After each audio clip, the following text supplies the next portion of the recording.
ഇപ്പോൾ പ്രിയപ്പെട്ടവരെ, നമ്മുടെ ഒപ്പം സുനീഷയുണ്ട്. വളരെ പ്രധാനപ്പെട്ട ഒരു വാർത്തയുമായി സുനീഷ നമുക്കൊപ്പം നിൽക്കുകയാണ്. വാർത്ത എന്ന് പറയുന്നത് ആശാവർക്കർമാരുടെ സമരവുമായി ബന്ധപ്പെടുത്തിയുള്ള വാർത്തയാണ്. അത് സുനീഷ പറയും. Suneesha, good morning. Good morning Arun.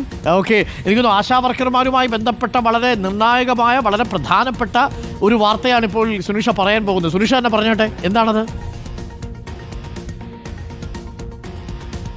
അതെ അരുൺ, അങ്ങനെ തന്നെയാണ്. അതായത് ആശാവർക്കർമാർ നടത്തുന്ന സമരം ഇപ്പോൾ 43-ാം ദിവസമാണ് സെക്രട്ടേറിയറ്റിന് മുന്നിൽ. പക്ഷേ അതിനാരൊക്കെ പിന്തുണക്കുമെന്നുള്ളതൊക്കെ ആയിരുന്നു നേരത്തെ തന്നെ ചർച്ചയായത്. CITU നേരത്തെ കേന്ദ്രത്തിനെതിരെയൊക്കെ സമാന്തരമായി തന്നെ മറ്റൊരിടത്ത് സമരം ചെയ്തിരുന്നെങ്കിലും INTUCയുടെ നിലപാട് എന്ത് എന്നുള്ളത് ഔദ്യോഗികമായി എവിടെയും പറഞ്ഞിരുന്നില്ല എന്നതാണ്. നിലവിലിപ്പോൾ INTUCയുടെ മാസികയായ ഇന്ത്യൻ തൊഴിലാളി മാസികയിൽ ഈ ആശാ സമരത്തെ പിന്തുണയ്ക്കില്ല എന്ന് പറഞ്ഞുകൊണ്ടുള്ള ഒരു ലേഖനം വന്നിരിക്കുന്നു എന്നതാണ് പ്രധാനപ്പെട്ട കാര്യം. അതായത് INTUCയുടെ യങ് വർക്കേഴ്സ് കൗൺസിലിന്റെ വൈസ് പ്രസിഡന്റും ഒപ്പം തന്നെ KPCC നയരൂപീകരണ ഗവേഷണ വിഭാഗത്തിന്റെ യൂത്ത് കൺവീനറുമായ അനൂപിൻ്റെതാണ് ഈ ലേഖനം.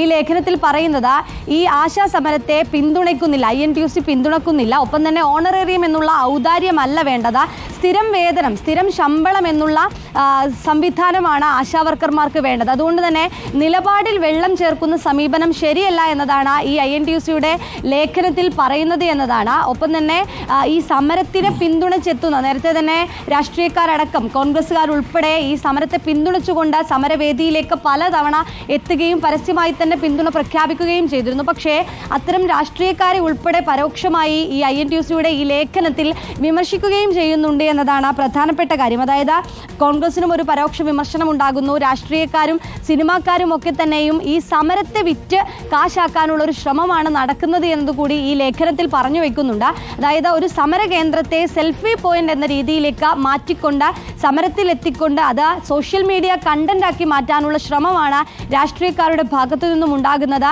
ഇത് മനഃശാസ്ത്രപരമായി നോക്കുകയാണെങ്കിൽ ഒരു മാനസിക രോഗമാണ് എന്നതടക്കമുള്ള കാര്യങ്ങൾ ഈ ലേഖനത്തിൽ പറഞ്ഞു വെക്കുകയും ചെയ്യുന്നുണ്ട് അരുൺ. അതുകൊണ്ട് തന്നെ സമരം റീൽസിന് വേണ്ടിയല്ല, ഒപ്പം തന്നെ ജീവിതത്തിന് വേണ്ടിയുള്ള സമരമാണ് നടക്കുന്നത്. അത് സമരം ചെയ്യുന്നവരും സമരത്തെ പിന്തുണയ്ക്കാൻ എത്തുന്നവരും ഈ സമരത്തെ പിന്തുണച്ചെത്തുന്നവരും ശ്രദ്ധിക്കേണ്ടതുണ്ട് എന്നതാണ് ലേഖനം പറഞ്ഞു വെക്കുന്നത്. ആ ബോധ്യം ആശമാർക്കും ഒപ്പം തന്നെ സമരത്തിലേക്ക് എത്തുന്ന ആളുകൾക്കും വേണമെന്നുള്ളതാണ്. കാരണം സമരം തുടങ്ങി 43 ദിവസം പിന്നിടുമ്പോൾ തന്നെ INTUCയുടെ നിലപാട് എന്ത് എന്നുള്ള ചോദ്യം ഉയർന്നിരുന്നു. ഒപ്പം തന്നെ കോൺഗ്രസ്, UDFും കോൺഗ്രസും ഒക്കെ തന്നെയും സമരത്തിന് പിന്തുണയുമായി എത്തുമ്പോൾ തന്നെ INTUC ഇതിൽ നിന്ന് വിട്ടുനിൽക്കുന്നു, പിന്തുണയ്ക്കുന്നില്ലല്ലോ എന്ന ചോദ്യം കൂടി ഉയർന്നിരുന്നു. ഈ പശ്ചാത്തലത്തിലാണ് നിലവിൽ ഏതായാലും INTUCയുടെ ഔദ്യോഗിക മാസികയിൽ തന്നെ ആശാസമരത്തെ പിന്തുണയ്ക്കില്ല. ഒപ്പം ഈ INTUC നേരത്തെ മുതൽ ഈ ആശാസമരത്തിന് വേണ്ടി നടത്തിയ പ്രതിഷേധങ്ങൾ, സമരങ്ങളൊക്കെ തന്നെയും ഈ ലേഖനത്തിൽ എടുത്തു പറയുകയും ചെയ്യുന്നുണ്ട്. അതിനിടയിലാണ് നിലവിൽ ഇപ്പോൾ പ്രതിഷേധിക്കുന്ന ആശാവർക്കർമാർക്ക് പിന്തുണ INTUC നൽകില്ല. ഒപ്പം തന്നെ ചിലയിടങ്ങളിൽ അനുഭാവപൂർണ്ണമായ നിലപാട് ഏതായാലും സമരത്തോട് കാണിക്കും, ചൂഷിത വർഗത്തിന്റെ സമരത്തോട് എല്ലാ കാലത്തും അനുഭാവപൂർണ്ണമായ നിലപാടുണ്ട് എന്ന കാര്യങ്ങളൊക്കെ തന്നെയും ഈ ലേഖനത്തിൽ പറയുകയും ചെയ്യുന്നത്. ഏതായാലും INTUC നിലപാട് മാസികയിലൂടെ വ്യക്തമാക്കുന്നു. ആശാവർക്കർമാർക്ക് പിന്തുണയില്ല, അതായത് സെക്രട്ടേറിയറ്റ് മുന്നിൽ സമരം ചെയ്യുന്ന ആശാവർക്കർമാർക്ക് പിന്തുണയില്ല.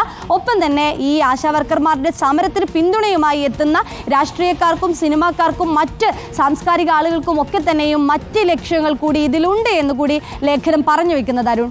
വളരെ പ്രധാനപ്പെട്ട ഒരു വാർത്തയാണ്. Reporter breaking. ആശാവർക്കർമാരുടെ സമരത്തെ INTUC തള്ളുന്നു. സെക്രട്ടേറിയറ്റിന് മുന്നിലെ ആശാ സമരത്തെ പിന്തുണയ്ക്കുന്നില്ല എന്നാണ് INTUC സംഘടനയുടെ മാസികയായ ഇന്ത്യൻ തൊഴിലാളിയിലെ ലേഖനത്തിൽ പറയുന്നത്.